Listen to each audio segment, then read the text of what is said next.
नमस्कार दोस्तों, जय श्री राम। राधे राधे। एक बार माता लक्ष्मी भगवान विष्णु से मिलने के लिए जाती है और कहने लगती है, प्रभु जब मैं आपसे मिलने के लिए आ रही थी तो मेरी नज़र मृत्युलोक पर पड़ी। वहां मैंने देखा कि 3 स्त्रियां जो आपस में सहेली थी, उनमें से 2 स्त्रियां विधवा होकर के दुखी जीवन जी रही थी, जबकि एक स्त्री सुहागन होकर के अपने पति के साथ सुखी जीवन जी रही थी। प्रभु ये बात मेरी समझ में नहीं आई, इसलिए मेरे मन में 3 प्रश्न उठने लगे।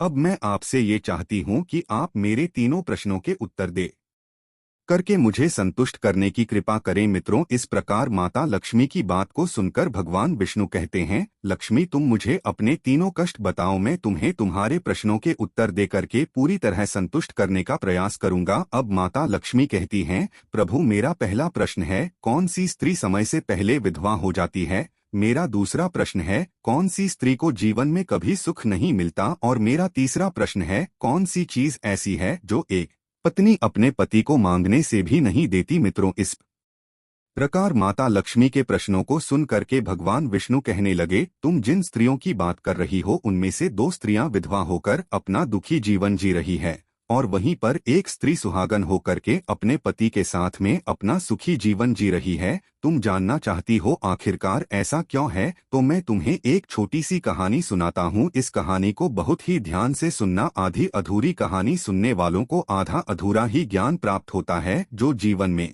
कभी काम नहीं आता, क्योंकि तुम्हारे तीनों प्रश्नों के उत्तर इसी छोटी सी कहानी में समाये हुए हैं। यदि तुमने ध्यान से सुना तो तुम्हारे तीनों प्रश्नों के उत्तर तो अवश्य मिलेंगे और तुम्हें संतुष्टि प्राप्त होगी। मित्रों, माता लक्ष्मी कहती, प्रभु मैं आपकी बात से सहमत हूँ, आप कहानी शुरू करो। मैं कहानी को पूरे मन से सुनूंगी और जब तक आप कहानी बोलेंगे तब तक मेरा मन किसी दूसरे स्थान पर नहीं जाएगा। तो मित्रों, कहानी शुरू करने से पहले मेरा आप सभी से अनुरोध है कि आप हमारे चैनल को सब्सक्राइब अवश्य करें और कहानी में अंत तक बने रहें, क्योंकि आज की कहानी आपके लिए बहुत ही वपूर्ण होने वाली है। तो आइए आज कुछ नया सीखते हैं। भगवान विष्णु कहते हैं, लक्ष्मी सबसे पहले मैं तुम्हें उस स्त्री की कहानी सुनाता हूँ जो सुहागन बन करके सुखी जीवन जी रही है। देखो, जिस सुहागन स्त्री की तुम बात कर रही हो वो स्त्री एक राजा के नौकर की पत्नी है और जिस नौकर की वो पत्नी है उस नौकर को अपनी पत्नी पर पूर्ण विश्वास और भरोसा है कि वो पतिव्रता है, जिसकी महिमा वो अपने साथियों में बार बार करता है। अब देखो, एक दिन की बात है, उस राजा के नौकर ने अपनी पत्नी की प्रशंसा इतनी की कि बात धीरे धीरे फैलते हुए राजा के दरबार तक पहुंच गई। फिर तो राजा ने अपने नौकर को बुलाया और उस नौकर से कहा कि तुम हर किसी से कहते हो कि तुम्हारी पत्नी पतिव्रता है, क्या वास्तव में आपकी पत्नी पतिव्रता है? क्या आपको पूर्ण विश्वास है? इस प्रकार राजा की बात सुनकर के नौकर कहने लगा, महाराज मुझे पूरा विश्वास है, पूरे से भी आगे विश्वास है कि मेरी पत्नी पूरी तरह पतिव्रता है। अब उसी समय पर राजा का महामंत्री कहने लगता है, यदि मैं तेरी पत्नी का पतिव्रता धर्म खंडित कर दूं तो तुझे क्या सजा मिलनी चाहिए? फिर तो नौकर ने कहा, यदि तुम मेरी पत्नी का पतिव्रता धर्म खंडित कर देते हो तो महाराज मुझे फांसी लगा देना। अब उधर वो राजा का नौकर भी मंत्री से कहता है, यदि महाराज यह मेरी पत्नी का पतिव्रता धर्म खंडित नहीं कर पाए तो इनको सजा क्या मिलनी चाहिए? तो राजा ने कहा कि मंत्री को भी फांसी की सजा दी जाएगी। फिर भगवान विष्णु कहते हैं, लक्ष्मी से मंत्री ने स्वीकार कर लिया और नौकर से पूछा कि क्या वस्तु लाऊं जिससे तू माने कि मैं तेरी पत्नी का धर्म खंडित करने में सफल हुआ? तो नौकर ने कहा, मंत्री यदि तुम मेरे घर से जाकर के मेरे विवाह के समय पर मुझे मटका मिला था और एक कटार मिली थी, वो मेरी पत्नी ने बहुत ही संभाल कर रखी है, जो सुहाग की निशानी मानी जाती है। यदि तू मटका और कटार लाकर मुझे दिखा दे तो मैं मान जाऊंगा कि मेरी पत्नी का धर्म तूने पूरी तरह नष्ट कर दिया है। अब शर्त स्वीकार हो जाने के बाद में वो मंत्री शहर में जाता है और एक दुती से जाकर मिलता है। वो दुती हमेशा एक दूसरे से भिड़ने का काम करती थी और जो काम कोई नहीं करता था वह काम करने में वो सक्षम थी। फिर इस प्रकार उस मंत्री ने उस दुती को अपने स्वार्थ के लिए बुलाया और दुती से कहा कि देखो, इस नाम का एक व्यक्ति है, उससे मेरी शर्त लगी है। और फिर उसने उस शर्त के बारे में उसको सारा कुछ बता दिया। फिर वो उस दूती से कहने लगा, तू कैसे भी करके उस स्त्री से मेरा संपर्क करवा दे, तुझे जितना धन चाहिए मैं उतना धन दूंगा। इस प्रकार मंत्री की बात सुनकर की दूती कहने लगी, भाई तू उस औरत के बारे में बात मत कर, वो औरत पूरी तरह से पतिव्रता है, तेरी ओर थूकेगी भी नहीं, तेरी शक्ल भी नहीं देखेगी, और उसके परिवार के व्यक्ति खूंखार है, तेरी खाल उतार लेंगे। तो मंत्री कहने लगा, ठीक है, यदि तू मेरा उससे संपर्क नहीं करवा सकती है तो एक काम कर दे, उसके घर जा करके मटका और कटार चुरा कर ला दे, और उसकी पत्नी के गुप्तांग के पास में यदि कोई चिन्ह हो तो वो चिन्ह भी मुझे देख करके बता दे, फिर मैं तुझे मुहमांगा इनाम दूंगा। ये बात दूती की समझ में आ गई और उसने कहा, ठीक है, मैं तुम्हारा काम अवश्य करूंगी। नौकर शहर में रहता था। दूती नौकर के घर जाती है, उसकी पत्नी से जाकर बोलती है, बेटी मैं तेरे पति की बुआ हूँ, मैं कई वर्षों के बाद आई हूँ। फिर उस स्त्री ने कहा, आओ बुआ जी, मैंने आपको पहले कभी नहीं देखा इसलिए पहचान नहीं पाई। और इस प्रकार उस दूती को उस नौकर की पतिव्रता स्त्री ने बहुत बड़ा सम्मान दिया, मगर उसे क्या मालूम था कि यह उसके साथ में छल करने आई है। अब भगवान विष्णु कहते हैं, लक्ष्मी इस प्रकार वो दूती उस पतिव्रता स्त्री के साथ में 2 दिन तक रुकी। जिस समय वो स्त्री स्नान करने लगी तो दूती उठ करके उस पतिव्रता स्त्री की कमर मलने लगी। उस पतिव्रता स्त्री ने बहुत मना किया, फिर भी वो दूती नहीं मानी और कहने लगी, मुझे तू बेटी से भी प्यारी लगती हो तो मना मत करो, काफी दिनों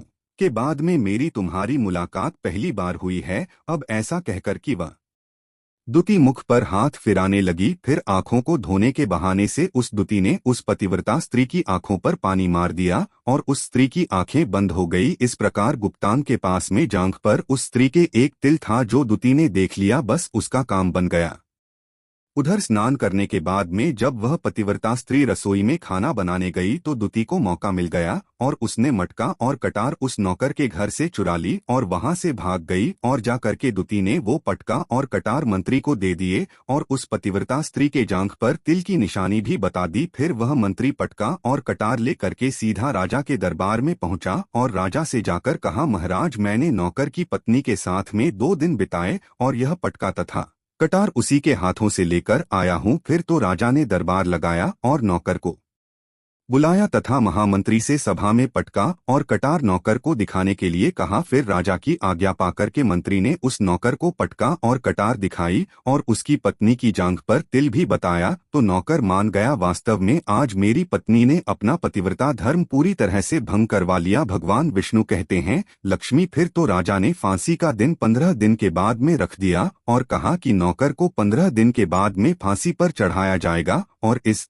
प्रकार से नौकर से उसकी अंतिम इच्छा पूछी तो नौकर ने कहा कि मैं अपनी पत्नी से अंतिम बार मिलना चाहता हूँ। इस प्रकार राजा ने उस नौकर को आज्ञा दी कि ठीक है, तुम अपनी पत्नी से मिल सकते हो। फिर नौकर अपने घर गया और अपनी पत्नी से कहा कि आपने मेरे साथ में बहुत बड़ा विश्वासघात किया है। मैंने आपके विश्वास पर मंत्री से ऐसी शर्त लगाई थी, राजा के दरबार में मैंने कहा था कि मेरी पत्नी का पतिव्रता धर्म कोई नष्ट कर दे तो मुझे फांसी लगा देना। अब मुझे 15 दिन के बाद में फांसी लगा दी जाएगी। मेरे साथ विश्वासघात करके तुमने ठीक नहीं किया। उस पतिव्रता स्त्री ने अपने पति को सारी बात बताई, मगर उसे विश्वास नहीं हुआ और वह राजा के दरबार में पहुंच गया। फिर नौकर राजा के दरबार में पहुंचा तो फिर उसे कैद में डलवा दिया गया। अब उधर नौकर की पतिव्रता धर्म पत्नी ने परमात्मा को याद किया और अपना भेष बदल कर के राजा के दरबार में गई और राजा से नाच दिखाने की आज्ञा मांगने लगी, क्योंकि वो स्त्री बहुत ही सुंदर थी और राजा शौकीन होते हैं। इसलिए राजा ने आज्ञा दे दी कि सभी मंत्री संतरी आदि उपस्थित होकर के इस सुंदरी का नाच करवाने की पूरी व्यवस्था करें। भगवान विष्णु कहते हैं, लक्ष्मी से फिर तो सब मंत्री महामंत्री राजा आदि दरबार में उपस्थित हुए और फिर उस नौकर की धर्म पत्नी ने जब नाचना शुरू किया तो राजा को उस स्त्री का नाच बहुत ही सुंदर लगा। तो राजा ने कहा, तुम मुझसे क्या मांगना चाहती हो? तुम जो भी मांगोगी मैं तुम्हें वही दूंगा। फिर उस नौकर की पतिव्रता स्त्री ने कहा, महाराज आपकी सभा में मेरा चोर है जिसने मेरे रुपए लिए थे मगर आज तक वापस नहीं दिए, उसे फांसी की सजा दे दीजिए। अब राजा ने कहा, ठीक है, बताओ मेरे दरबार में तुम्हारा चोर कौन है, उसका नाम क्या है, मैं उसको फांसी की सजा अवश्य दूंगा। भगवान विष्णु कहते फिर उस नौकर की पतिव्रता स्त्री ने कहा, महाराज आपका मंत्री मेरा चोर है, आप इसको फांसी की सजा अवश्य दें। अब उधर जैसे ही मंत्री ने सुना कि ये सुंदरी मुझे अपना चोर बता रही है, तो मंत्री कहने लगा, महाराज मैं कसम खाकर कहता हूँ कि मैंने इसका कभी कुछ नहीं चुराया है, मैंने इसे आज तक कभी देखा ही नहीं है,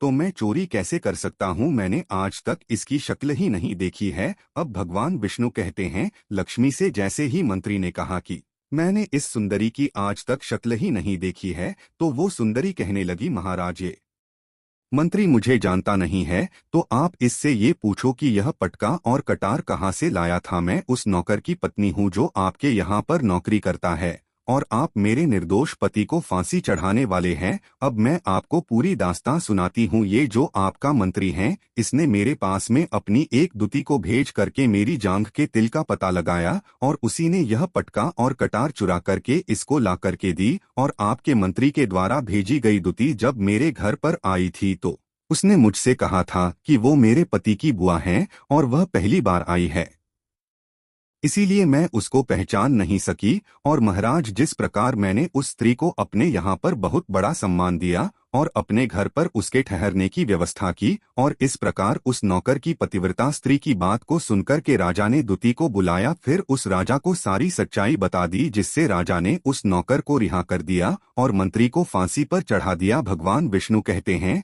हे लक्ष्मी, इस प्रकार उस नौकर की पतिव्रता स्त्री ने अंत में राजा से कहा, महाराज मैं अपने पति से बहुत प्यार करती हूँ, मैं एक चरित्रवान स्त्री हूँ, कभी भी मैं अपने पति का नाम तक अपने मुंह से नहीं लेती। भगवान विष्णु कहते हैं, लक्ष्मी मेरी कहानी पूरी होती है, अब तुम अपने तीनों प्रश्नों के उत्तर सुनो। तुम्हारा पहला प्रश्न था, कौन सी स्त्री समय से पहले विधवा हो जाती है। तो जो स्त्रियां अपने पति का नाम लेती है वो समय से पहले विधवा हो जाती है, क्योंकि पति का नाम लेने से पति की उम्र कम हो जाती है और समय से पहले ही उनके पति की मृत्यु हो जाती है। ऐसी स्त्रियां जो पति का नाम लेती है समय से पहले ही विधवा हो करके एक दुखी जीवन जीती हैं। बस यही राज की बात है कि तुम जिन 3 सहेलियों की बातें कर रही थीं, उनमें से 2 विधवा थी और एक ये नौकर की पत्नी थी जो पतिव्रता स्त्री थी। ये पतिव्रता स्त्री कभी भी अपने पति का नाम अपनी जुबान से नहीं लेती थी, और उधर वो 2 स्त्रियां जो विधवा होकर जीवन दुखी होकर जी रही है,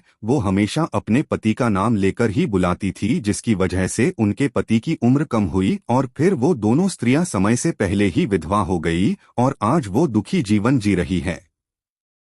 इसलिए कभी भी स्त्रियों को अपने पति का नाम अपने मुंह से नहीं लेना चाहिए। अब तुम्हारा दूसरा प्रश्न था, कौन सी स्त्री को जीवन में कभी सुख नहीं मिलता है। तो समझ लो, जो स्त्रियां अपने पति के बिना अनुमति के किसी तीर्थ स्थान या उत्सव में जाती है, उनके जीवन में कभी सुख नहीं आता। ऐसी स्त्रियां जीवन भर दुखी रहती हैं और उन्हें पति का कभी प्रेम नहीं मिलता। भगवान विष्णु कहते हैं, लक्ष्मी तुम्हारा तीसरा प्रश्न था कि ऐसी कौन सी चीज है जो एक पत्नी अपने पति को मांगने से भी नहीं देती। तो वो चीज गाली है। एक चरित्रवान स्त्री कभी भी अपने पति को गाली नहीं दे सकती, और जो स्त्री गाली देती है वह स्त्री कभी भी चरित्रवान नहीं होती, और ऐसी स्त्री जीवन भर रोती है, उसके जीवन में कभी सुखी नहीं आता और समय से पहले ही ऐसे स्त्री विधवा हो जाती है। मित्रों, इस प्रकार कहानी सुनने के बाद में माता लक्ष्मी पूरी तरह से अपने तीनों प्रश्नों से संतुष्ट होकर कहती है, प्रभु वास्तव में जो स्त्री चरित्रवान होती है वो कभी दुखी जीवन नहीं जीती है, क्योंकि ऐसे घर में लक्ष्मी का सदा